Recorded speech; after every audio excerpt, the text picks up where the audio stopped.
Welcome to Never a Truer Word, where we look at the words that people choose to use to see if they're telling the truth, the whole truth, and nothing but the truth. And we're back in the wild world of Alex Murdaugh and his murder trial today. Or maybe it's the wild world of Becky Hill. Becky was the clerk of court during Alex Murdaugh's murder trial, and she's now facing some serious allegations herself. She's got investigations going on. Did she tamper with the jury in the Alex Murdaugh trial? Was she doing something to try and get them to go towards a guilty verdict? That's what we're going to look at here, but there's other investigations going on to her, and her credibility has taken a bit of a battering, including plagiarising the book or parts of the book that she wrote. It's not been a great 12 months for Becky Hill. So we're going to look at the jury tampering allegations here and look at Becky talking about her relationships, her knowledge of the jury in that Alex Murdaugh trial. If you're new to this, what we do is we look forensically at the words that people use when they talk about things. Some might say pedantically, same thing, to see if we can get what's really going on. What are they really saying? Why are they saying things the way they are? As always, this is not just about slamming on Becky Hill or just saying, hey, Becky is really innocent of this. She's just a sweet woman. It's about learning as well. How can you use what you see in this to improve your own life, to know more about what people are saying to you? So what I want you to watch out for as we go through here is, does Becky answer the questions she is asked? I find this one of the greatest tips for knowing whether someone is being honest and truthful with you, or whether they're lying or deceiving you. Do they answer the question that is asked? Do they precisely answer the question that is asked? I want you to look at the detail in Becky's answers as well. I spotted something really interesting in the amount of detail she uses when she's talking about the jury. And this one is just perfect for this. Watch out for the word just. We're going to see a few good uses of the word just. And, well, we'll point it out as we go. A video like this or a podcast like this takes, this has been a week in the making. You get it for free. So if you do want to show some support, the subscribe button would be fantastic. It also means that you will get more like this as soon as it happens, or the follow button.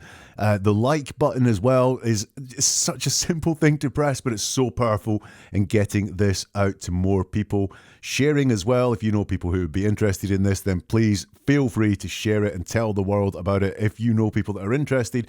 And as always, your comments, your observations, your opinions, your questions, all really worthwhile hearing as well. And if we get enough, we may do a follow-up at some point into Becky Hill, looking at some of the things that you have raised.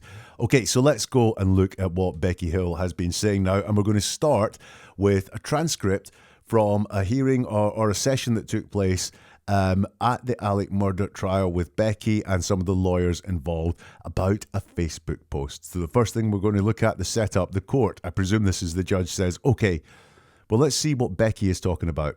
I want to revisit the Facebook post that you mentioned yesterday. Miss Hill, that's Becky, says, right. The court says, that's Becky Hill, the clerk of court. Can you tell us about that Facebook post? And Becky's reply is, yes, I think it was Friday evening. Just for a brief moment, I perused Facebook, got on Walterborough Word of Mouth, and saw where someone had said that, well, it was the ex-husband of a juror. And he said that he noticed that his ex-wife was saying that she was going on the jury and saying stuff about how her verdict was going to be. And that he was the ex-husband, but she was known for talking way too much. And then I just kept on scrolling because that was enough for me. I've gotten enough. We've got the word just right there. I think it was Friday evening, just for a brief moment I perused Facebook. And what is going on here is Becky's using just to minimise her actions on Facebook there. It was just for a brief moment. She doesn't want us to think that, or the judge to think that she was researching Facebook or looking for something specifically on Facebook. No, it was just for a brief moment. She's really turning it down. I perused Facebook. No, I wasn't studying Facebook. I wasn't looking for something on Facebook. I was perusing Facebook. Same there with I just kept scrolling. It's as if she was just scrolling through Facebook and saw this thing. And why is she talking about that? Why is she minimizing that? Well, one of the reasons could be that maybe she didn't come across this Facebook post by accident. Maybe she was specifically looking for this Facebook post. That would be why this slightly potentially deceptive language could be coming in there. Did she have a tip that there's a Facebook post she should look at? Or was she doing her own research? I'm going to see what friends of the jury are saying about the trial, see if any of the jury are talking. Both things that could lead to her wanting us to think that she stumbled across this by accident, and that's why she's using these words to downplay how serious her Facebook time was. Just for a brief moment, I perused Facebook, and I just kept on scrolling. At the end of that, Becky says, "That was enough for me. I've gotten enough." Now, we're going to find out later it wasn't enough. She didn't screenshot the post. She didn't know the name of the person that made the post. But for some reason, she says, "That was enough for me. I'd gotten enough." So whatever happened there, she, in her words, got what she wanted from it, which wasn't a screenshot.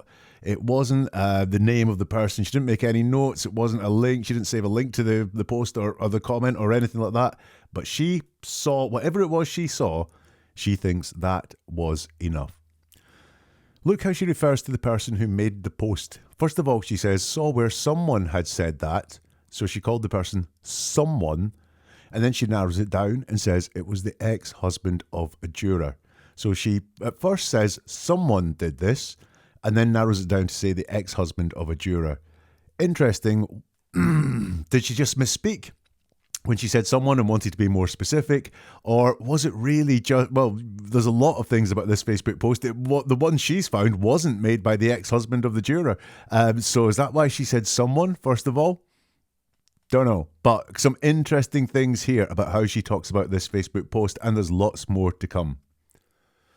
The court says, "And how did you determine who he was talking about?" Miss Hill says, "When I heard there was an email on Monday, I figured the two went together, if it was true." The court says, "Well, she's confirmed she has an ex-husband who she has 3 restraining orders out against, so ... All I've noticed in this is that Becky says, "When I heard there was an email on Monday, I figured the two went together, if it was true." Now, I'm going to give Becky Hill hell about this Facebook post that she allegedly found, but in fairness there, she is open to the fact that anything could be happening here. She's very honest there, saying if it was true. So she seems to be open-minded about this Facebook post. So the court mentions the ex-husband, and Becky continues, "Right. So then we looked on Monday after you told me to try to go back and look for it, and we couldn't find it. But then we found out his name, and we found the post and printed it out where he said that he had put something up, but that he had deleted it at the time, that he had put stuff out there that wasn't nice." So I know there she says we found out his name. So she didn't even know the name of this person that posted that on Friday. Now, think. You're the clerk of the court, you stumble across the Facebook post that says, "I'm an ex-husband of a juror, and this person is talking about what the verdict's going to be," and she didn't note the name of the person so she could find out who the juror was. It was after this that we found out his name, after the judge had raised it, or it had been raised in court. After that, we found out his name. And then she says, "We found the post." But actually, it's not the post. It's not. She did not find a post which says that this juror was talking about the verdict and which way they were leaning and so on. No. But she says, "We found the post and printed it out." So she really does, in her words there, say that that post, the one that's the apology for putting something up and deleting an original post,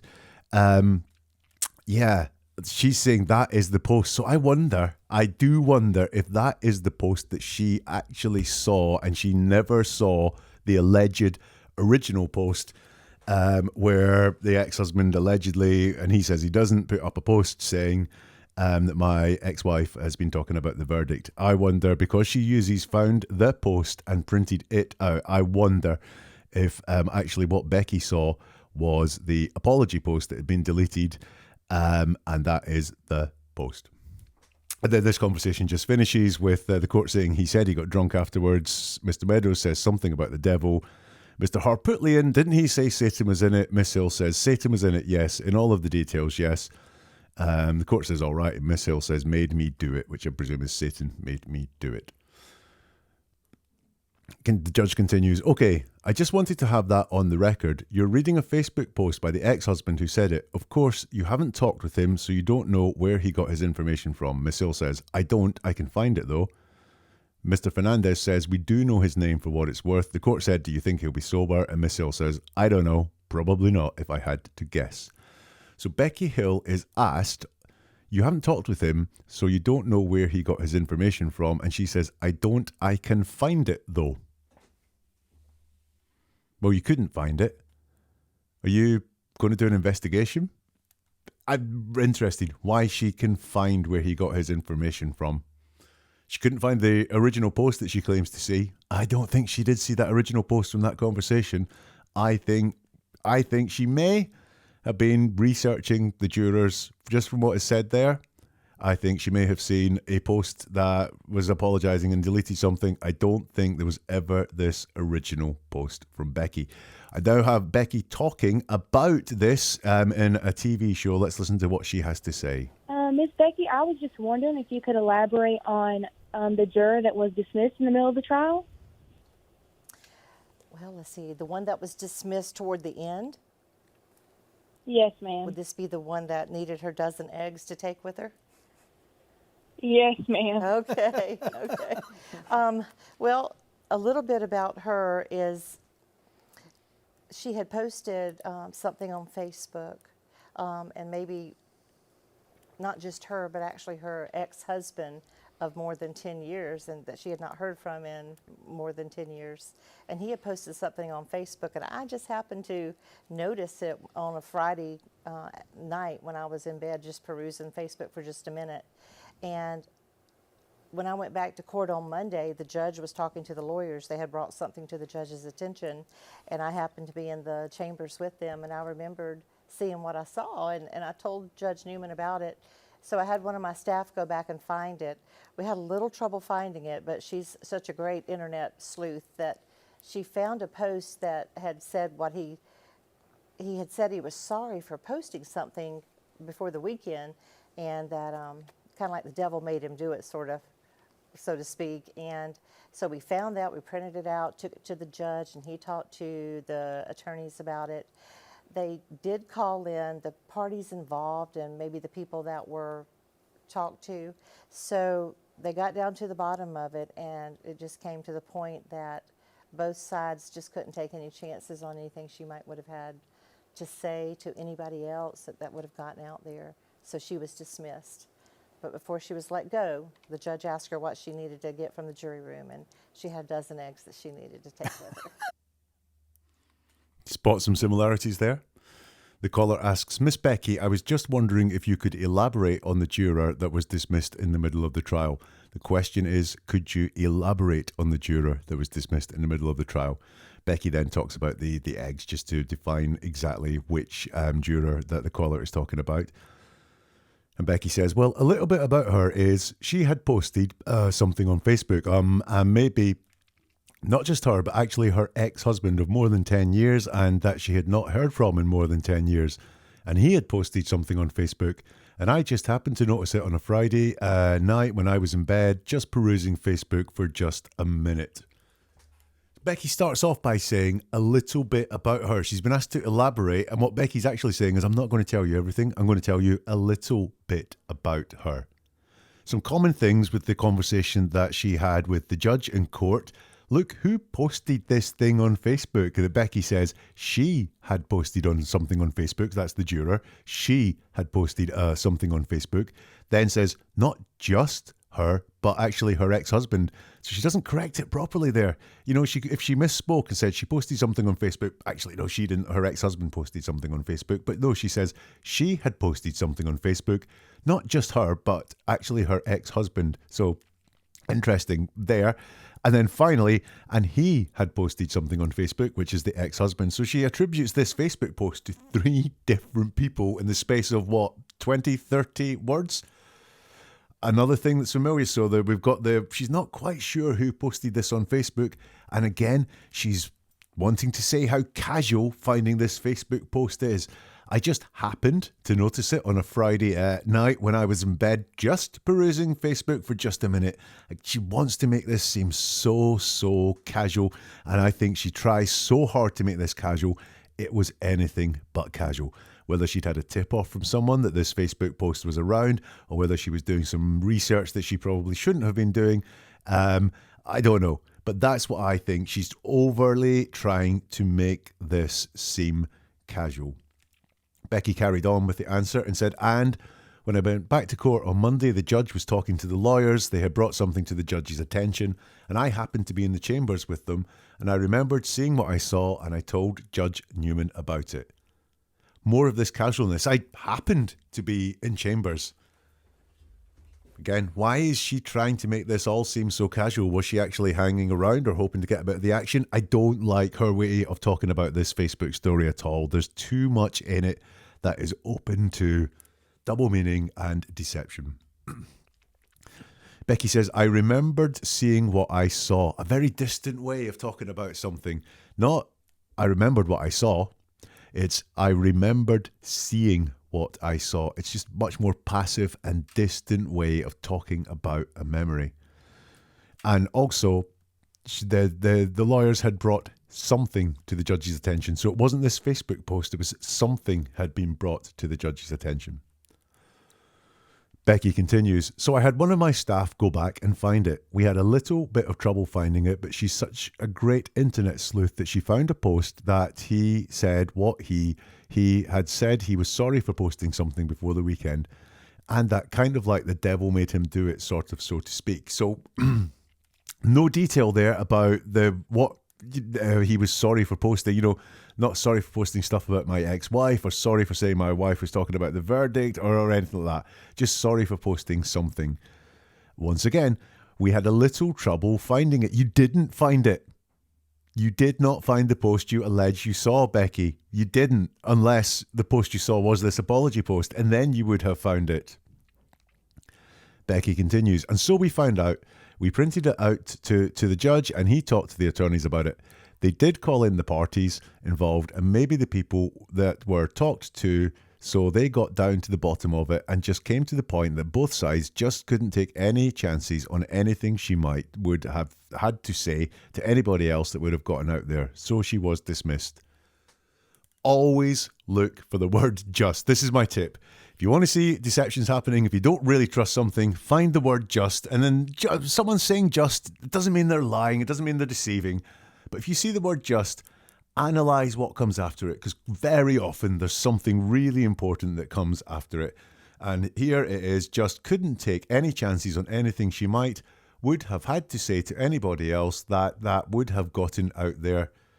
So she was dismissed. Now, I'm not an expert in this case, but if you could let me know in the comments or via social media, that is not why the egg lady juror was dismissed, is it? I believe she was dismissed because of a conversation that she'd had with, was it tenants of hers? I think it was tenants of hers, where she was talking about the case there, and they had to come in and they were spoken to by law enforcement and maybe the judge, and she was kicked out because of that. I think the judge actually said on record it wasn't because of the Facebook post, but in this answer, Becky is quite proud that it was this Facebook post that she had found.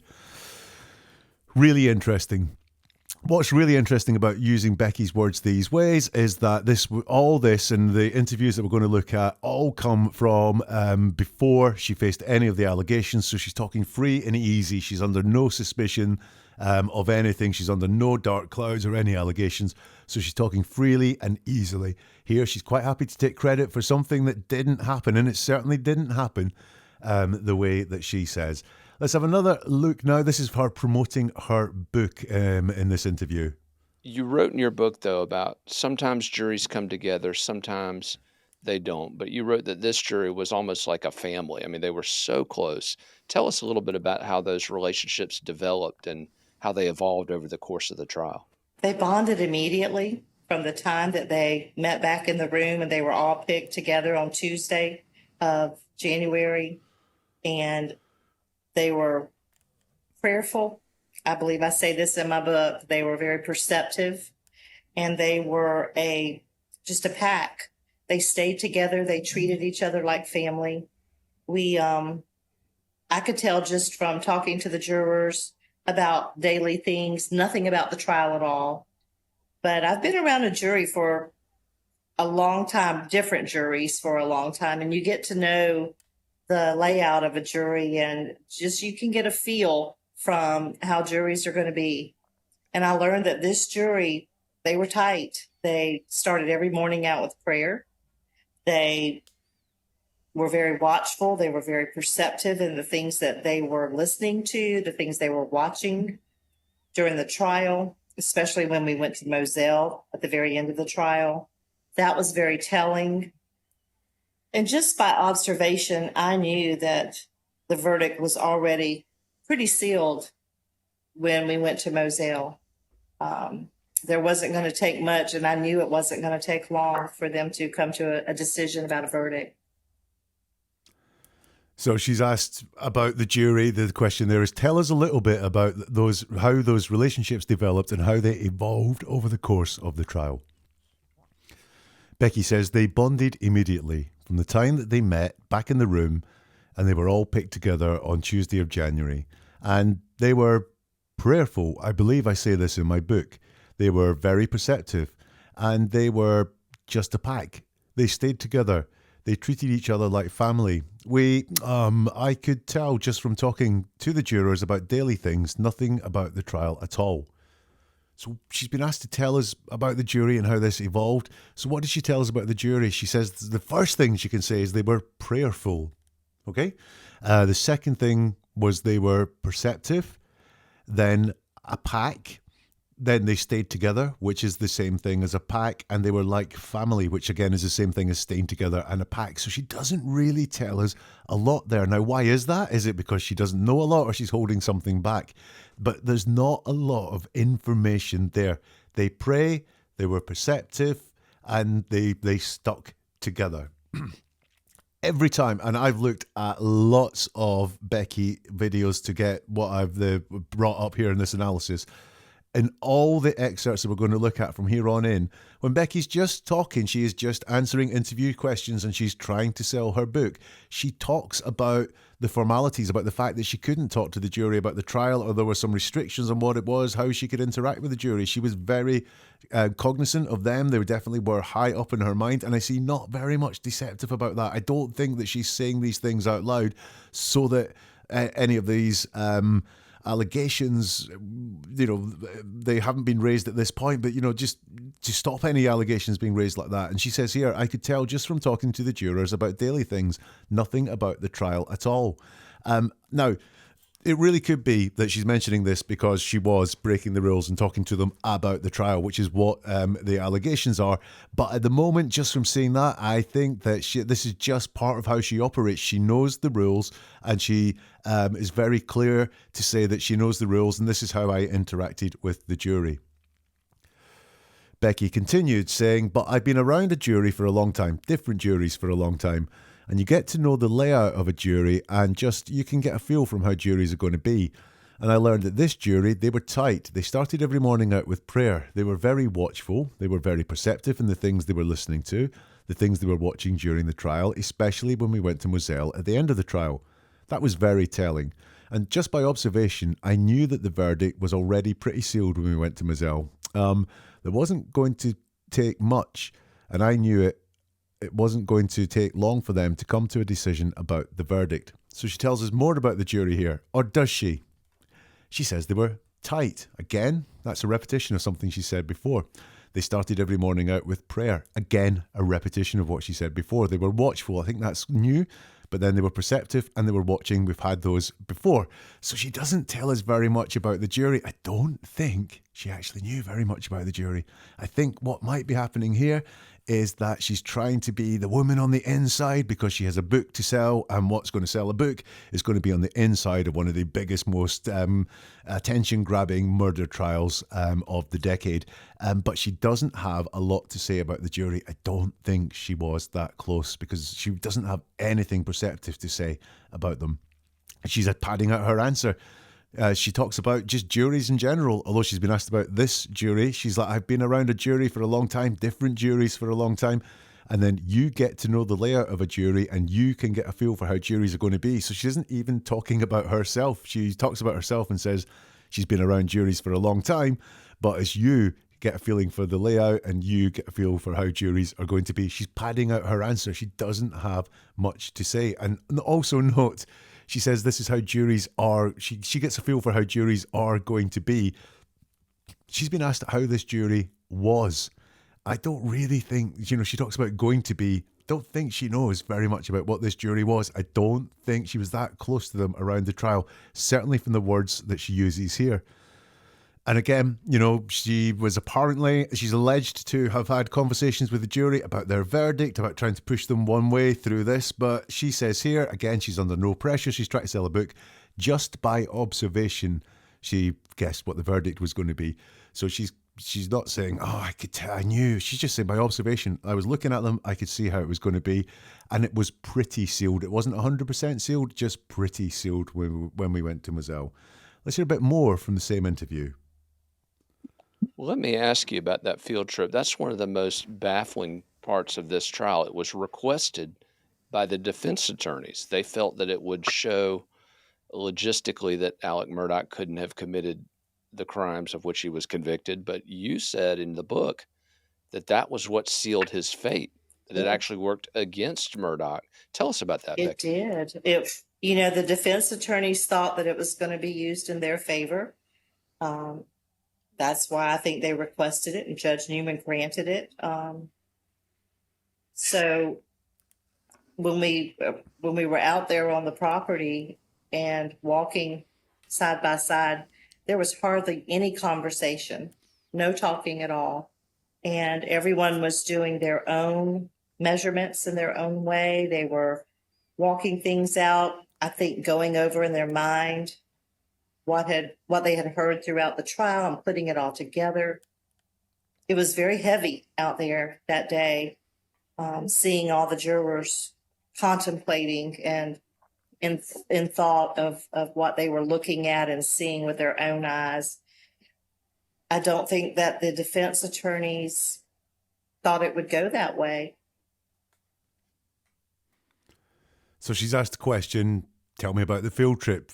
So that word against Murdaugh, tell us about that. I'm not repeating the full question because it's a really long question. Will, shorter questions. Becky says, it did.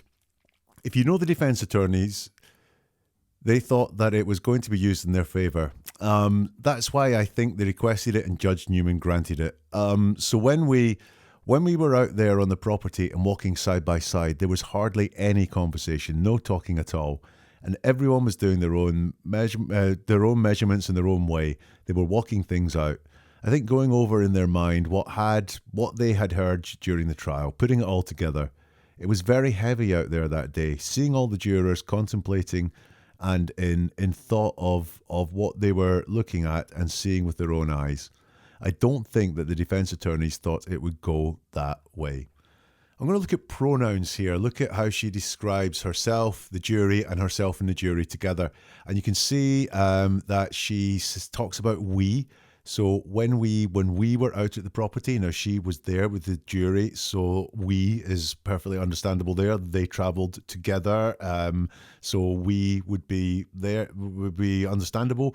But that's the only time she joins herself up with the jury. Again, don't think she was that close to them because the rest of the time she talks about them in the third party, doing their own measurements in their own way. They were walking things out in their mind, what they had heard, the jurors contemplating what they were looking at with their own eyes. So she talks about the jury as a separate entity when she's talking about what the jury was doing. So again, don't think she was that close to the jury. Don't think she was hanging with the jury that much. I do have a couple of questions though. She says there was hardly any conversation, no talking at all. Now, hardly any conversation means there was conversation, just not a lot. Hardly any conversation, then no talking at all. Why say two slightly contradictory things? Just a misspeak? It could be. We do all misspeak from time to time. I'm sure I will do it here. But also, was it actually the fact that there was conversation and she realises hardly any conversation means there was conversation, so she has to correct it by adding in no talking at all. She didn't look under any stress and she didn't stutter or anything like that. She said it, but it could be that there was some conversation which shouldn't have happened, and then she has to sort of clamp down on that by saying no talking at all. But Becky, again, she says, I think they were going over in their mind what they had heard during the trial. She's not saying she knows it. She doesn't let leak that she knew what was going on, or she doesn't say that the jury spoke to her about what was going on, or she spoke to the jury about what was going on. I think they were going over in their mind what they had heard throughout the trial. So again, I get lots of signs that she just was not close to this jury, that she was not really interacting with this jury. The other thing I want you to look at here is substance in the answers. She talks a lot. It's a long answer to the question about tell us to that trip to Moselle. All she can say is that it was quiet and people were measuring things. That's all she can say there. So I really don't think she has anything to say about that trip of any substance, apart from the fact that people were measuring things. It's really no great insight. And that says to me, remember, she's selling a book. She wants to say in the book, there's lots of stuff you can read, and she doesn't have anything actually to say that's of any great substance. Again, don't think she was that close to the jury. Don't think she was that close to what they were talking about or what they were thinking. Here's some more from the same interview. As you watched them at Moselle, you said that Alex Murdaugh's fate was sealed. What was it that you saw in their faces that led you to that conclusion? They were extremely serious. They knew that the decisions they were making was going to be life-changing for this person named Alex Murdaugh. They were serious about what they were doing because they knew that the verdict was going to be a heavy one to hand out. I feel like, but in their faces, it was almost as if they knew that they were going to have to come down with a verdict of guilty, because to them, the evidence was there. So she's asked, as you watched them at Moselle, you said that Alex Murdaugh's fate was sealed. What was it you saw in their faces that led you to that conclusion? Becky's answer is, they were extremely serious. They knew that the decisions they were making was going to be life-changing for this person named Alex Murdaugh. They were serious about what they were doing because they knew that the verdict was going to be a heavy one to hand out. I feel like, but in their faces there was almost as if they knew that they were going to have to come down with a verdict of guilty, because to them the evidence was there. A lot of stutters there, really hard for me to read out, but I'll come to those in a minute. I just wanted to look at the very first section here in that answer.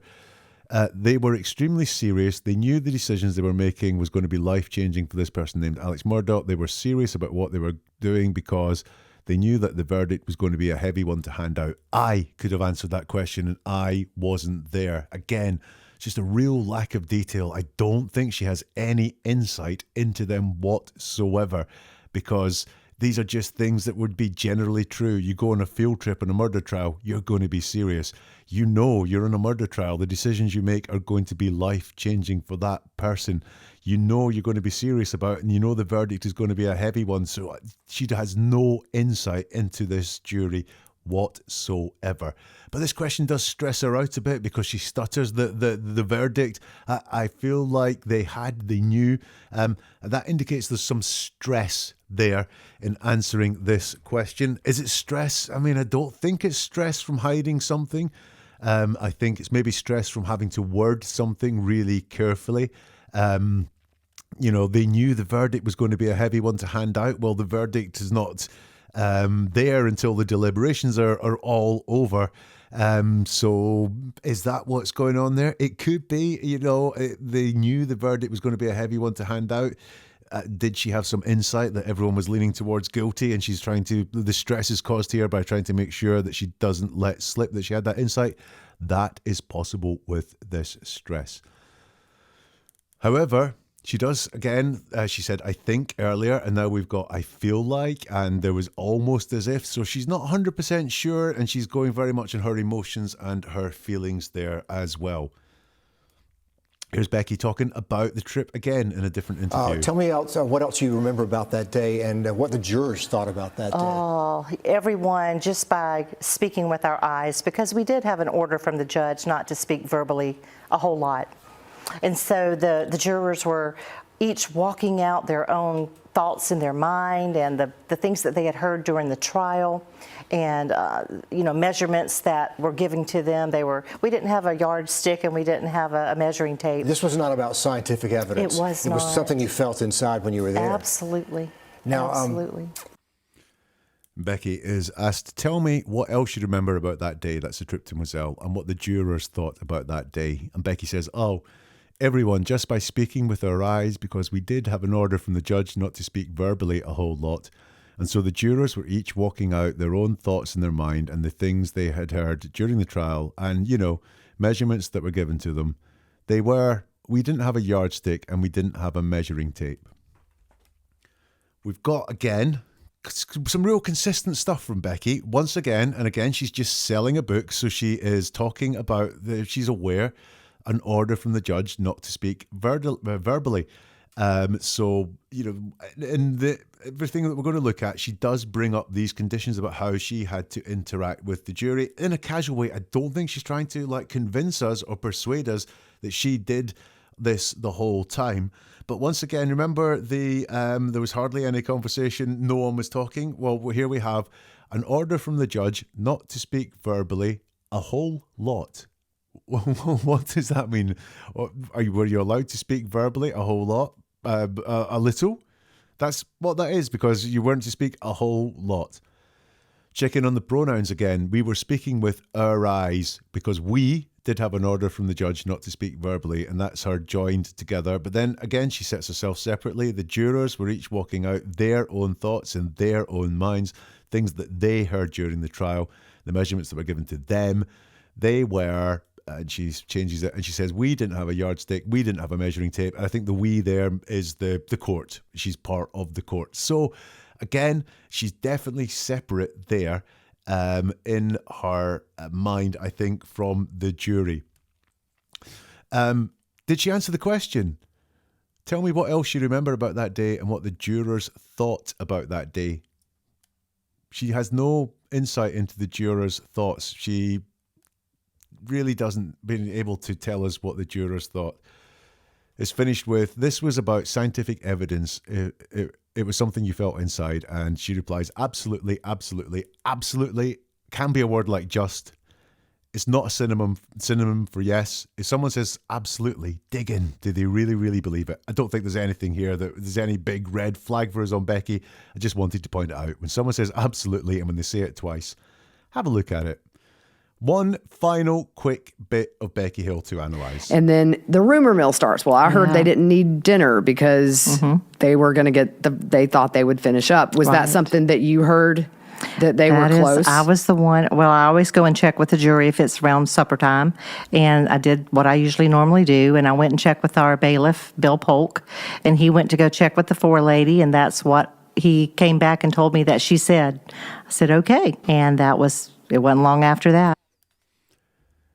So it's put to her, the rumour mill starts, and this is the rumour mill amongst journalists outside the court, that the verdict is coming. I heard they didn't need dinner because they were going to that they thought they would finish up. Was that something you heard, that they were close? And Becky says, I was the one. Well, I always go and check with the jury if it's round supper time. And I did what I usually normally do, and I went and checked with our bailiff, Bill Polk.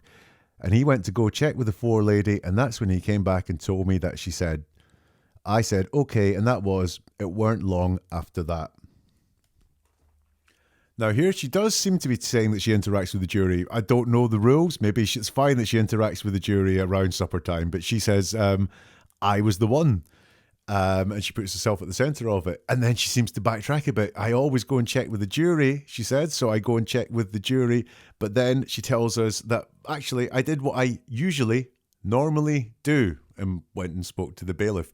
That's trying really hard to convince us or persuade us as to what's happened. What I usually do, that means it doesn't always happen.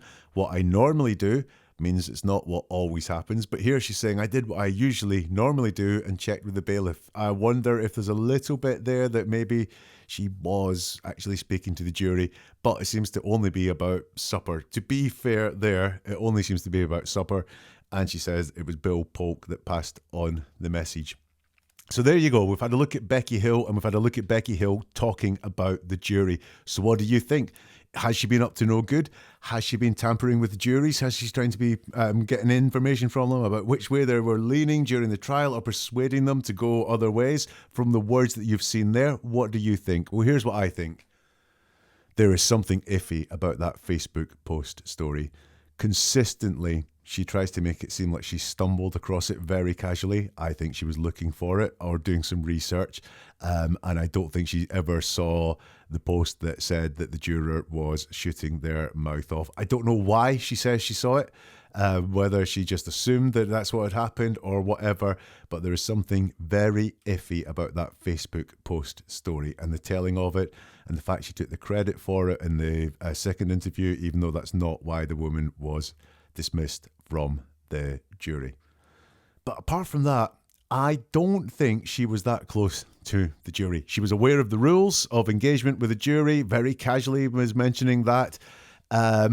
There may be a couple of signs that she had interactions with the jury that she might not have been supposed to, but again, nothing. She has no insight into them at all. She had nothing of any depth or detail to tell us about when she was asked about how the jury were. It was repetitive and very bland stuff about them being opaque and perceptive and watchful. And when she talks about the Moselle trip, all she had to say about it was they were measuring things out in their heads or in footsteps. She didn't seem to have any insight, any closeness to that jury at all. So do I think she tampered with the jury? I mean, there's something really iffy about that Facebook thing. Was she overstepping the mark there? Was she just trying to get someone booted because she didn't like them? I don't know, but there is something I don't like about the Facebook post story. In the rest of it, there's nothing there that says to me that she tampered with the jury. Remember, take something from this. Do people actually answer the questions? Becky Hill was asked about jurors' thoughts and she spoke about jurors' actions. For example, that means there's something going on there. There's a reason why that person hasn't answered the question. Is there detail in the answers? Is there actual detail and depth in the answers? A lot of people who, when they're deceiving or pretending they know something better than they do, will do what Becky did, which is go over the same thing again and again, or say the same thing in many different ways to give you lots of words to make you feel like there's lots of detail. But when you look into it, there ain't that much detail there.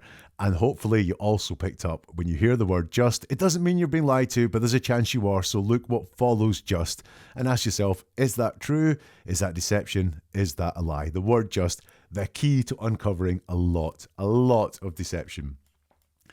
If you enjoyed this, please, the like button was tremendously powerful in making sure that this gets out around to many, many more people. And I thank you very much for doing that. Any comments, questions, observations, then please put them in the comments, or you can get hold of me on social media as well. Share with anyone that you think would be really interested in this. If they're into the Alex Murdaugh and Becky Hill shenanigans, that would be great. And the subscribe, follow buttons, make sure that you get this content when it arrives and directly to your device. And if you want to go to neveratruerword.com, you'll find more like podcasts, how to contact me on social media, sign up for the newsletter. Also, there are a couple of books you can buy and more videos too. And we'll see you soon for Never a Truer Word.